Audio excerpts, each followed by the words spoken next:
마태복음 17장 1절부터 8절까지 말씀 제가 봉독을 하도록 하겠습니다.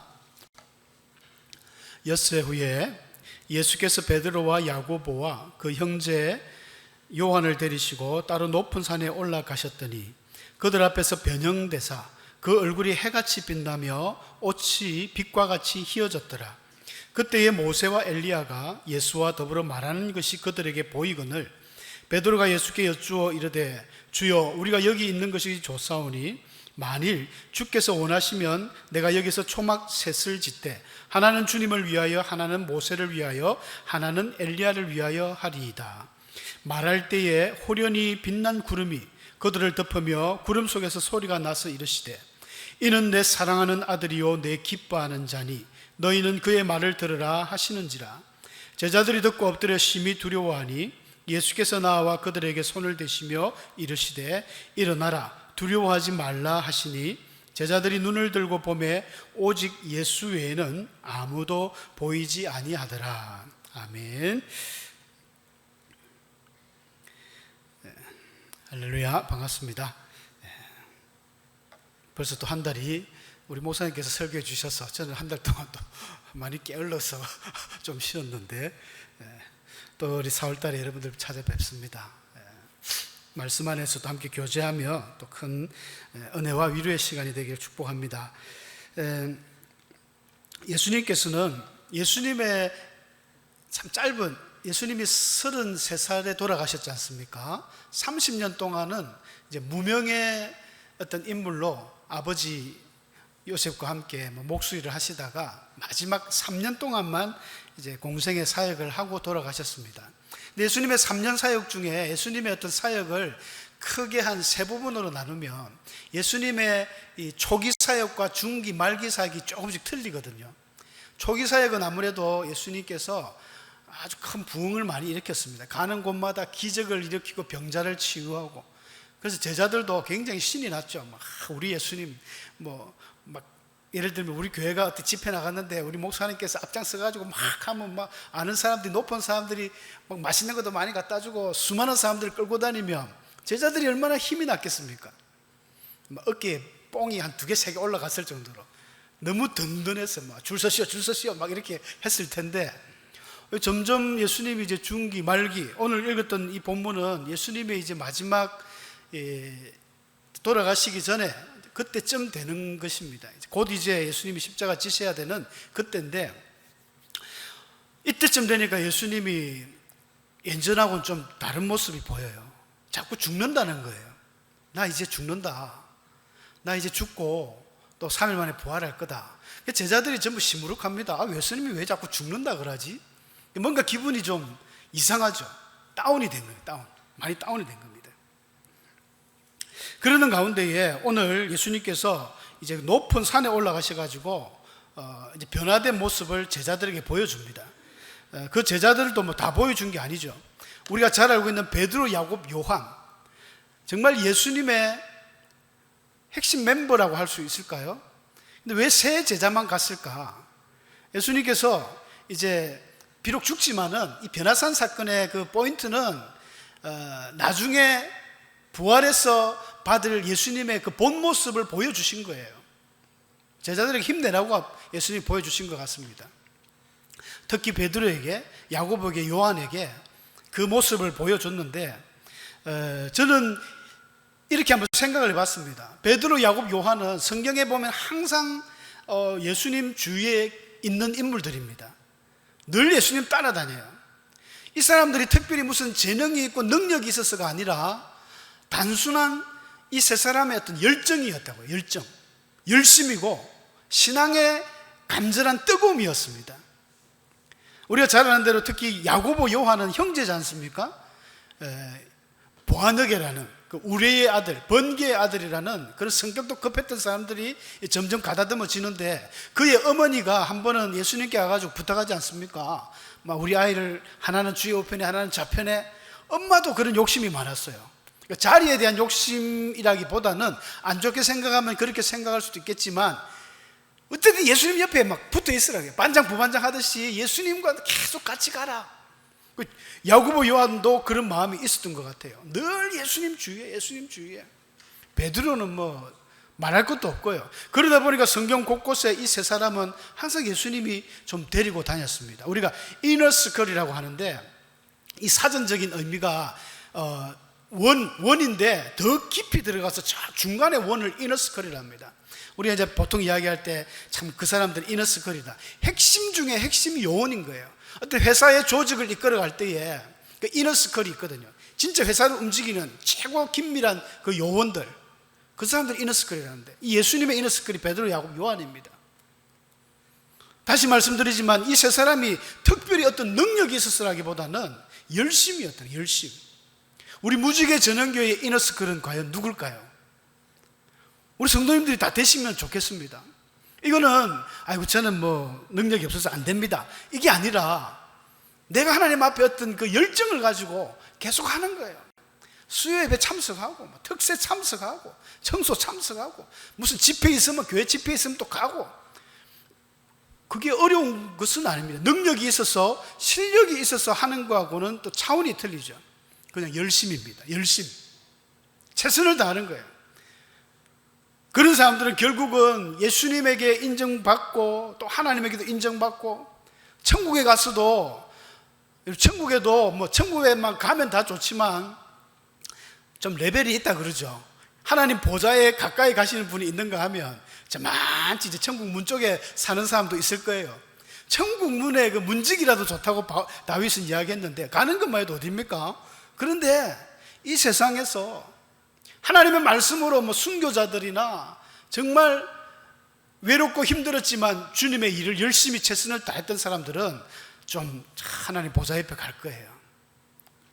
예수님께서 이 세 제자를 데리고 갔습니다. 이 세 제자들이 천국의 맛을 오늘 변화산에서 보게 됩니다. 예수님께서 왜 변화산 사건을 경험하게 하셨을까? 이 부분은 우리가 본문 17장 앞에 16장을 좀 보면 이해가 됩니다.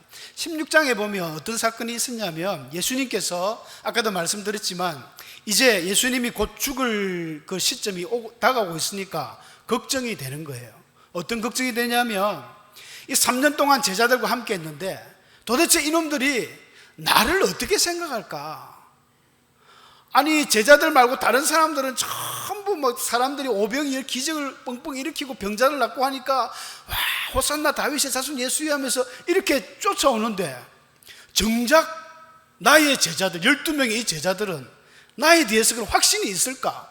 우리가 성경을 봐서 알겠지만은 확신이 없었습니다. 제자들은 예수님이 부활하셨을 때에 믿음이 들어갔지 그 전까지만 해도 아리송한 거예요. 그래서 예수님께 맨날 혼났지 않습니까? 이 배역하고 믿음이 없는 세대야, 내가 언제까지 너희와 함께 있어야 되겠느냐? 혼이 많이 났습니다. 그래서 걱정이 되니까 예수님이 그 가이사랴 빌립보 지방을 지나면서 제자들에게 은근슬쩍 물어봤습니다. 세상 사람들이 나를 누구라고 하더냐? 이제 예수님 이야기를 하고 싶은 거죠. 그래서 제자들이 어떤 사람은 뭐 세례 요한이라 하더이다, 누구는 엘리야라 하더이다, 누구는 뭐 예레미야나 선지자라 하더이다 이러니까 예수님이 단도직입적으로 돌직구를 날립니다. 너희는 나를 누구라 생각하느냐? 너희는 내가 지금 3년이나 같이 다녔는데 내가 정말 예수님이 입으로 내가 정말 메시아인 줄 너희들 믿어지느냐 이렇게 묻지는 않았습니다. 너희들 나를 어떻게 생각하느냐? 전부 이제 꿀먹은 벙어리가 됐죠. 아무도 말을 못합니다. 주저주저 하는 거예요. 어떨 때는 하나님 같기도 하고 어떨 때는 뭐 사람 같기도 하고. 그때 역시 겁없는 베드로가 먼저 치고 나오죠. 주는 그리스도시요 살아계신 하나님의 아들입니다. 이야 멋진 뭐 A+ 정답을 말했습니다. 예수님이 너무 흡족하셨죠.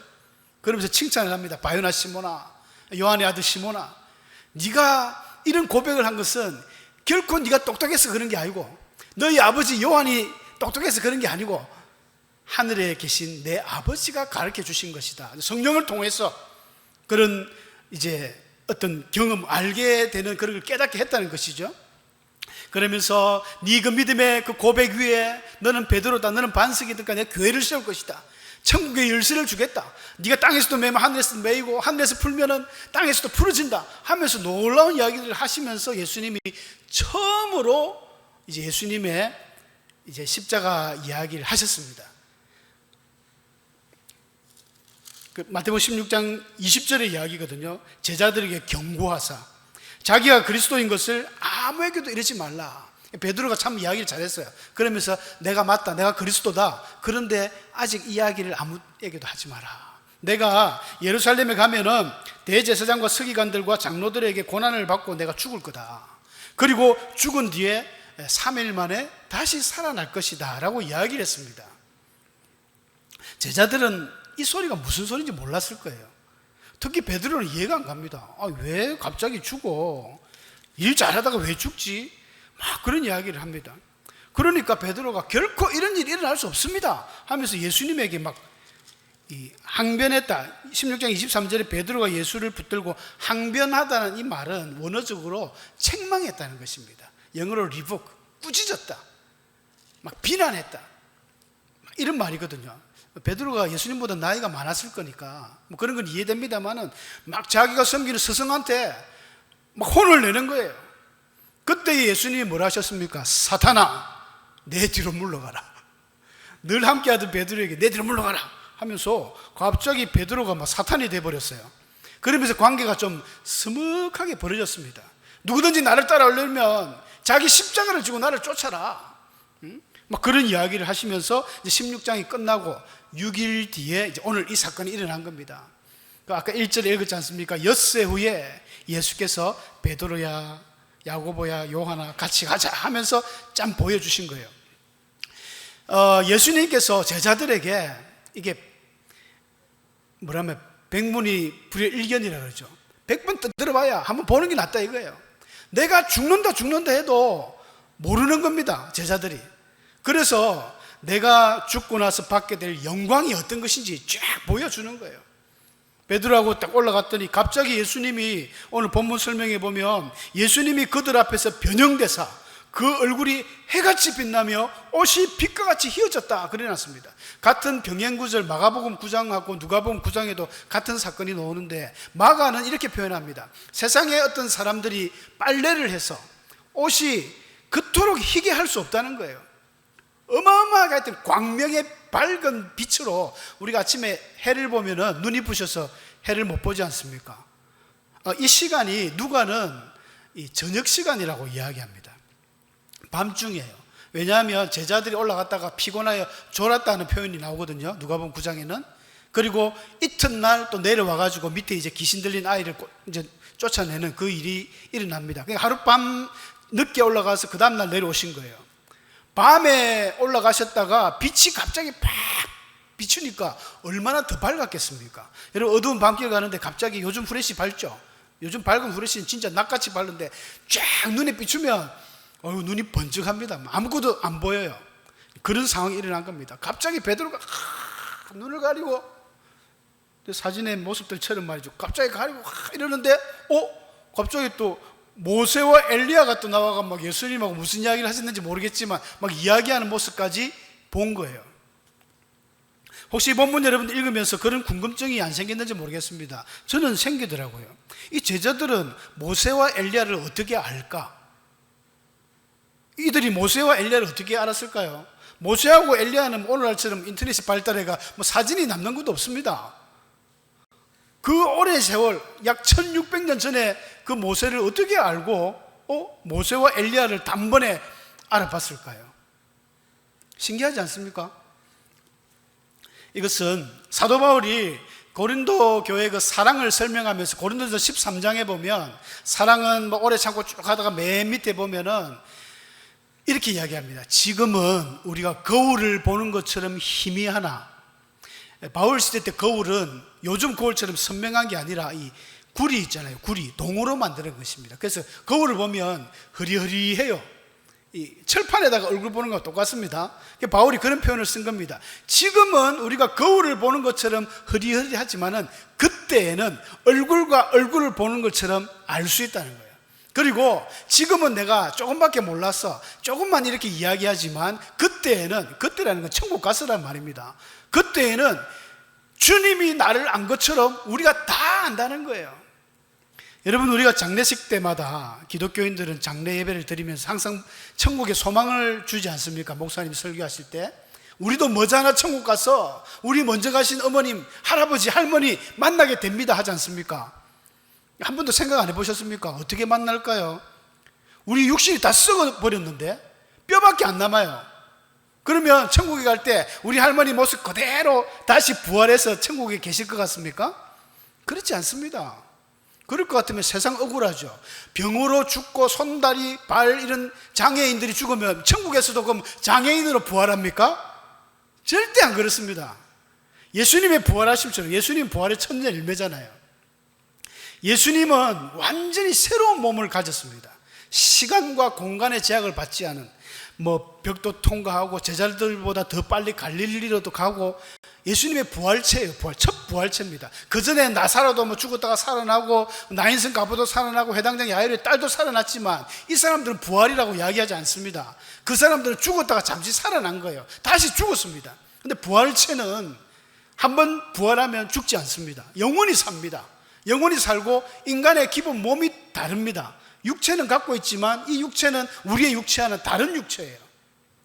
그러니까 우리가 천국에서 부활하신 우리의 엄마, 아빠, 할아버지, 할머니는 완전 새로운 모습으로 부활해가 있는 거예요. 그러니까 우리 여성 성도님들은 너무 얼굴에 대해서 고민하지 마세요. 주름살이 한 개 늘었네, 아이고 이렇네, 신경 쓰여. 천국 가면 20대 피부로 평생 영원토록 살 수 있도록 하나님이 만들어 주십니다. 그때 만약에 똑같은 모습으로 그러면 이제 고민이 생깁니다. 저 사람이 우리 엄마고 저 사람이 우리 할머니인 거 어떻게 알지? 어떻게 알까요? 자, 한번 다 따라하겠습니다. 그냥 안다. 그냥 아는 거예요. 바울이 그랬지 않습니까? 주님이 나를 안 것처럼 다 안다는 거예요. 엄마네, 아빠네, 할아버지네, 알게 돼 있습니다. 이 제자들이 엘리야를 어떻게 알았겠습니까? 모세를 어떻게 알았겠습니까? 지금 변화산에 있는 순간만큼은 어떤 천국의 지금 분위기예요. 좀 하나님도 나타나잖아요. 이 상황 속에서 저 사람이 누구지? 모세인가? 아닙니다. 모세네? 엘리야네? 아는 거예요. 그래서 베드로는 놀래가지고 초막셋을 지읍시다. 예수님, 하나는 주님을 위해서. 베드로가 정신이 없죠. 여러분, 예수님은 모세, 엘리야하고 급이 틀립니다. 예수님은 하나님이시잖아요. 지금 변형되신 거는 예수님밖에 없거든요. 예수님이 환하게 변화되고 그 주위에 모세, 엘리야가 왔을 뿐이지, 모세가 아무리 이스라엘의 대단한 사람이고 엘리야는 선지자 중에 대표한다지만은 어디다 예수님께 갖다 댑니까? 초막셋을 왜 짓습니까? 그러니까 하나님께서 뭐라고 합니까? 하나님이 나타나셨잖아요. 하나님이 음성을, 아주 광명한 구름이 꽉 임하면서, 이걸 구약시대 때에 하나님이 임재하는 쉐키나라고 합니다. 쉐키나. 하나님이 임재하여서 항상 이렇게 임재하셨어요. 솔로몬이 예배드릴 때 성전에 구름같이 확 임하면서 하나님 임하고, 그 아론의 첫 제사를 드릴 때 불로 임하고, 하나님이 이 모습 그대로 임합니다. 확 임하셔가지고 소리가 납니다. 그들을 구름이 덮어서 구름 속에서 소리가 나서 이르되, 이는 내 사랑하는 아들이요 내 기뻐하는 자는, 너희는 뭐라 합니까? 그의 말을 좀 들으라 이놈들아. 예수님 말을 들으라. 예수님 말이 뭘까요? 내가 죽는다, 죽고 다시 부활한다, 이거예요. 여러분, 예수님의 부활은 정말 대단한 사건입니다. 우리 여러분, 부활 성탄절하고 비교할 수 없어요. 기독교의 최대 명절은 부활절입니다. 부활이 없으면 우리의 믿음도 헛것이라고 바울이 이야기했지 않습니까?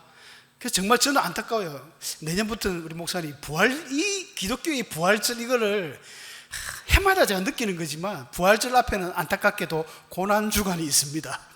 그래서 고난주간 일주일 보내다 보면 부활의 기쁨과 영광을 체험할 수가 없어요.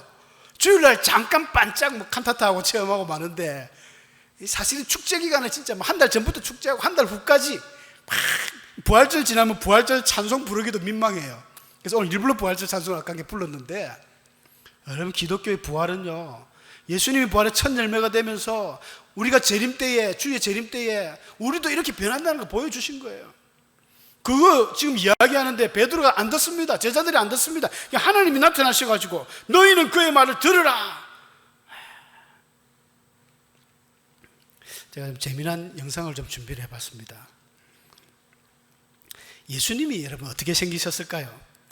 제자들이 예수님에 대해서 왜 이렇게 믿음이 없는가 좀 다른 시각에서 접근하는 거지만 예수님이 하나님 안 같아요. 얼굴이 이사야서 53장 2절에 보면 예수님에 대해서 가장 정확하게 이사야 선지자가 그 영감을 받아서 표현한 것인데, 그는 주 앞에서 자라나기를 연한 순 같다. 이제 막 이 싹이 나는 것, 보잘것없어요. 마른 땅에서 나온 뿌리 같다. 삐쩍 말라가지고 고운 모양도 없고요, 풍채도 없고, 총체적으로 한마디로 말하면 흠모할 만한 것이 아무것도 없는. 그러니까 저 사람 참 멋있다. 여러분 교회 목사님들이 또 좀 멋있게 생기신 분들도 많지 않습니까? 그런 분들 손만 잡고 악수만 해도 그냥 막 아주 은혜가 충만한 이런 목사님들이 좀 제법 있어요. 그런 목사님들이 좀 실수를 또 잘하는데 예수님은 전혀 이런 게 없었다는 거예요. 저나 우리 목사님이나 그렇게 잘난 얼굴도 아니지만 또 그렇게 못생긴 얼굴도 아니죠. 우리 목사님은 또 이 자존감이 높아가 한 번씩 설교하실 때 아침마다 거울 보면서 잘생겼다 하시는데 저는 그렇진 않습니다만은, 예수님이 그렇게 멋지고 이렇게 모델 같진 않아요. 바울도 그렇습니다. 키도 작고 바울도 안짱다리고 대머리고 눈썹은 일자 눈썹이 매부리 코고, 그런데 대단한 능력이 나왔다는 것이죠. 그런데 우리가 많은 사람들이 예수님 하면 이분을 생각하시죠. 달력을 너무 오래 보신 거예요. 성경에 비교해서는 절대 이 모습이 나올 수가 없습니다. 그 첫 번째가 머리입니다. 여러분, 예수님 당시에는 남자에게 긴 머리는 흉이 됩니다. 남자는 머리가 짧아야 돼요. 긴 머리는 구약시대 때 나시린이나 길렀지만은, 긴 머리는 남자는 거의 내가 동성애자를 표현할 때 남자는 긴 머리를 기릅니다. 반대로 여자는 머리가 짧으면 동성애자예요. 여자의 긴 머리는 영광이 된다. 그렇죠? 교회에서 그래서 머리가 짧으면 모자를 쓰라. 바울은 그런 이야기를 했습니다. 실제로 고린도 교회가 수많은 이 매춘부들은 머리를 짧게 쳤거든요. 남자가 머리가 이렇게 길면 예수님이 머리가 길다 있을 수가 없는 거죠. 그 당시에는. 그러니까 눈도 푸르고 그렇지 않습니다. 근데 이 사진이 어디서 나왔냐면은 이 스웨덴 출신 화가인데요, 1941년에 워너 셀먼이라는 이 사람이 최초로 그리스도의 머리라는 걸 그림을 그린 거예요. 이 사건 뒤로 상도 많이 받았지만 예수님으로 막 둔갑을 해가지고 가는 곳곳마다 이런 성화 많이 보셨죠. 문을 두드리시는 그리스도, 나의 목자, 양들을 안고 있는 예수님이 이렇게 변한 거예요. 그리고 수많은 기독교 영화, 나사렛 예수라는 제가 어릴 때 많이 봤던, 성탄절마다 틀어줬는데 이 로버트 파웰이라는 영화 배우입니다. 잘생긴 배우들이죠. 푸른 눈에 이 멋진 모습으로 예수님을 좋게 미화하는 건 참 좋습니다만은, 그리고 여러분들 잘 아시는 패션 오브 크라이스트의 예수님 마지막 고난 그때에 이 사람도 짐 카비젤이라는 주연 배우입니다. 멋지게 생기지 않습니까? 핸섬 보입니다. 그리고 가장 좀 최근에 2014년에 개봉한 선 오브 갓, 여기도 예수님 흉내 내려고 옷을 너저분하게 입었지만은 실제 인물은 굉장히 잘생겼어요. 이태리 사람이라고 하던데, 디오고 모르가도 잘생겼어요. 자, 예수님이 이렇게 과연 다 잘생겼을까? 공통점은 하여튼 백인이다, 푸른 눈이다, 긴 머리다, 훈남이다. 아까 맨 처음에 워너 셀먼이 만들었던 그 예수님 역량이 있어가지고 비슷한 인물로 다 했다는 것입니다. 그런데 놀라운 것은 영국의 BBC 방송에서 이 다큐 프로그램에서 실제 예수님의 모습을 한번 만들어 봤어요. 꼭 이것이라는 건 아니지만 최소한 머리는 짧고 또 이 중동 사람이잖아요. 유대인이거든요. 그러니까 백인이 아닙니다. 이런 사람이 아닐까, 저도 상당히 공감합니다. 한마디로 별 볼 일 없고 좀 못생기지 않았나. 이게 영향이 큽니다. 바울도 그랬거든요. 바울이 가는 곳곳마다 무시를 당했습니다. 그런데 그의 말을 딱 들어보면 말이 권세가 있어요. 예수님도 마찬가지입니다. 말에 권세가 있잖아요. 들어보니까 저 사람 말에 권세가 있네. 보기하고 틀리네, 외모하고 틀리네, 이 말이거든요. 그래서 예수님께서 예수님의 참모습을 보여준 거예요. 내가 원래는 이런 사람이야. 변화산에서 쫙 하고 우리 예수님의 이 영광 받으신 이후의 예수님의 참모습은 감히 예수님을 쳐다볼 수가 없습니다. 사도 요한이 그렇게 예수님 앞에 품에 안겨서 식사도 하고, 나이가 어리니까 어린 양을 많이 뿌렸지만 요한계시록에 가보십시오. 사도 요한이 예수님을 봤을 때는 벌벌벌벌 떨었습니다. 베드로, 야곱, 요한이 아마 오줌을 안 쌌는가 모르겠어요. 너무 무서워서 벌벌벌 떠는 거예요. 빛이 임하고 막 하늘에서 우르르 캄캄하면서 내 사랑하는 아들이요 내 기뻐하는 자다, 너희는 저들의 말을 들으라 막 하니까 막 아이고 이 세 제자가 막 얼굴을 땅에 쳐박고 꼼짝을 못했어요. 그때 예수님이 이제 엘리야 모세도 사라지고 예수님이 평상시 모습으로 돌아오셔가지고 제자들에게 늘 하시는 다정다감한 일어나라, 두려워하지 마라, 얘들아 내려가자. 그때 눈을 떠보니까 성경 본문 말씀대로 제가 제목을 잡았습니다마는 오직 예수 외에는 아무도 보이지 아니하더라. 이게 정답입니다. 예수 외에는 없습니다. 모세와 엘리야가, 원래 모세는 율법을 대표하는 사람으로 등장했다고 합니다. 엘리야는 선지자의 대표죠. 하나님의 메시아를 보내겠다는 수많은 선지자들의 그 대표적인 엘리야와 또 초대교회 그 모세 오경 시대 때 나타난 강력한 율법이 결국은 예수 하나로, 예수님으로 이어지는 거예요. 예수님이 실제적으로 요한복음 5장 39절에서 말씀했습니다. 이 성경이 곧 내게 대하여 증언하는 것이다.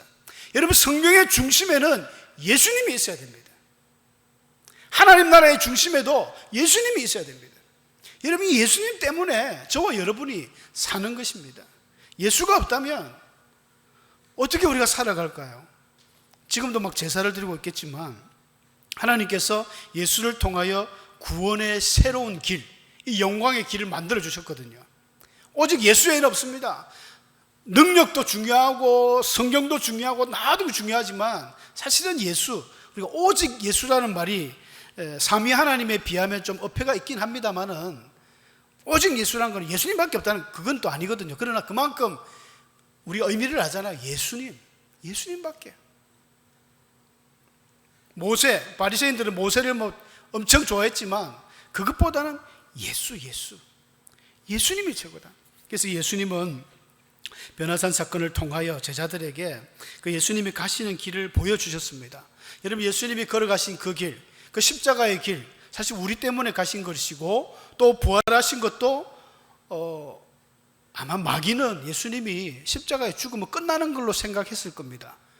마귀가 좀 멍청하잖아요. 똑똑한 것 같아도 마귀는 또 멍청한 부분이 있어요. 예수 저것만 팍 죽여버리면 끝나는 줄 알았어요.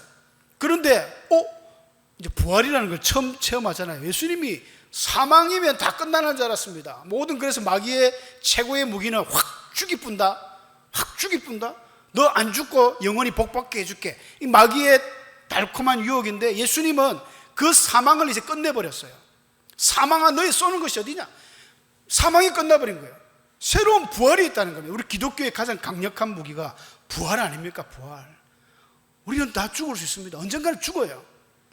조금 오래 살고 조금 빨리 죽는 것뿐이지. 그러나 우리가 예수님처럼 부활한 이후에는 영원히 천국에서 이 영원한 복된 삶을 사는 것이 기독교의 핵심 아닙니까? 예수님 때문에, 오직 예수 외에는 이게 되지 않습니다. 다른 것으로는 되지 않는다는 이 사실에 우리가 감사하고 또 감사하고 이 부활의 영광, 이 기쁨을 노래하고 또 많은 이웃에게 또 전해야 될 줄로 믿습니다. 함께 오늘 말씀을 생각하시면서 우리 기도하도록 하겠습니다.